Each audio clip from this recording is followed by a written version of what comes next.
Hello.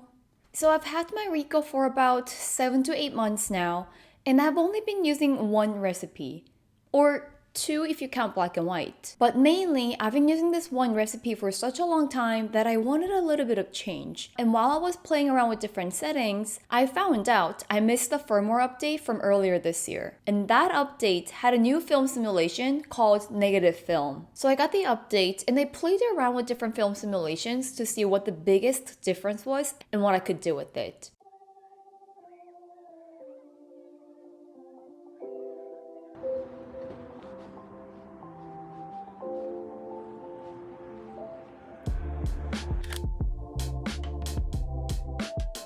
At the end of the video, I'll share the recipe with you, but I wanted to come up with something that's natural, but also enhances all the colors that we see.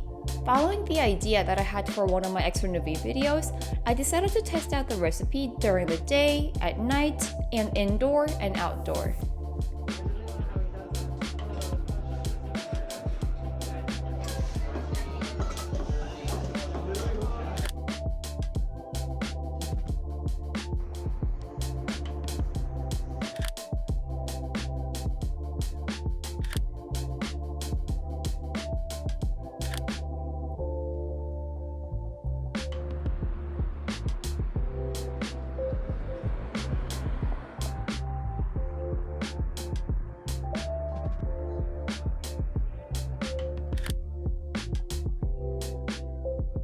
I wanted to revisit this place because one of the very first photos I took with my ricoh was this.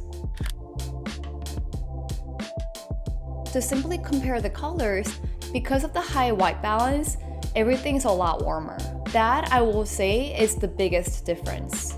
But as we go on and use the recipe, or as I go on and use the recipe too, we're more than able to change the temperature of the white balance. Because when you look at the recipe at the end, you'll notice how high the number is.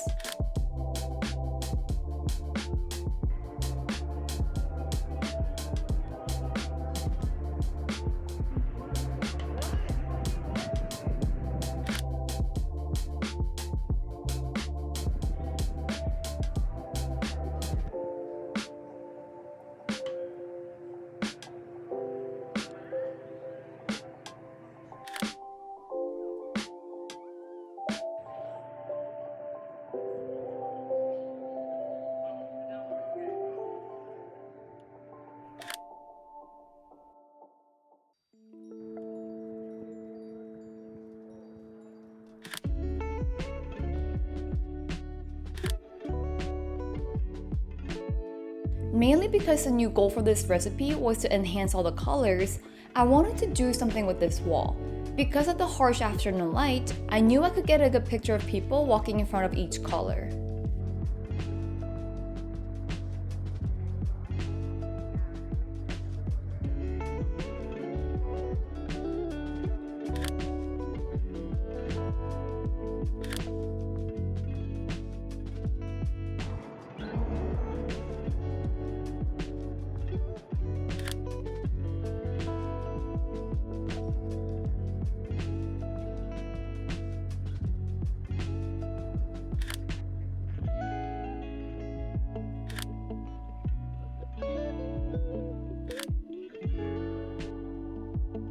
If you were to talk to me 10 years ago, or even 5 years ago, what kind of photos do you want to take? I would say I want to take this big picture.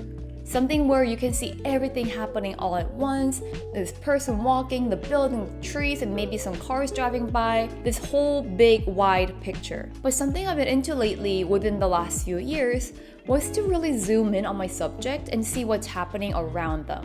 Not necessarily in that area, but around them only. In my last video, I briefly talked about me wanting to take a lot of detailed pictures. I think that's where this desire comes from, because even if I'm not taking close-up portraits of people or close-ups of their hands, their belongings, I want to zoom in and focus on them, but also showcase what's near them.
Earlier in the video, I went over the warmth of this recipe. The indoor lighting was warm already, but with this extra added layer of warmth, it's too red to the point where I wanted to frog this picture. I wish I explored this moment with a different setting, but now I'm a little more aware that when it comes to certain scenery, certain things, I need to change my settings accordingly. Because in the past, the settings that I had, that was it. I didn't do anything about it. I changed the aperture, the ISO, the shutter speed.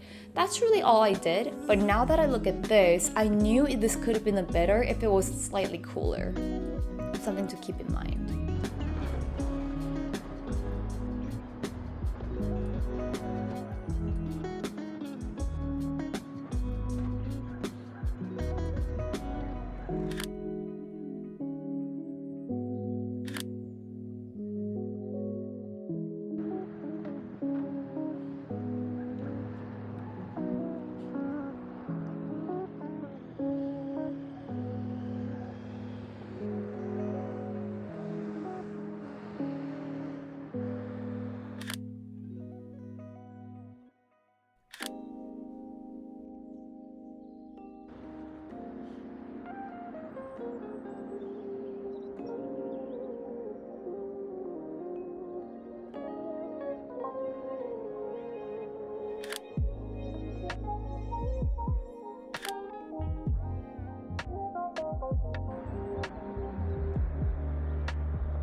You might be thinking, Yewon, what is this crap? Hear me out. When I was across the street from this restaurant, I noticed all the movements of the customers inside. So I wanted to get closer to the windows and see if I could photograph people dining inside.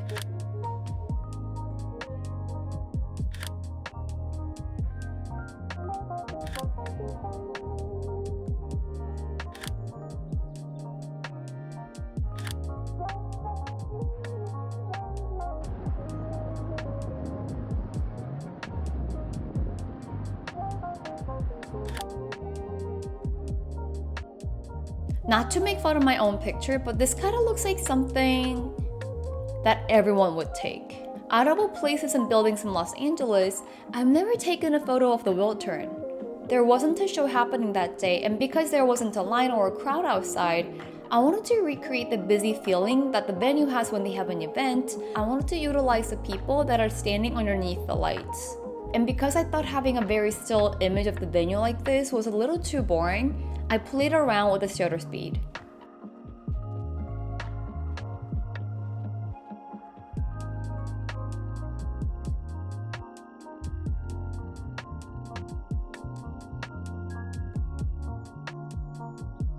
After a number of tries, I was able to get the busy cars and also people underneath the lights.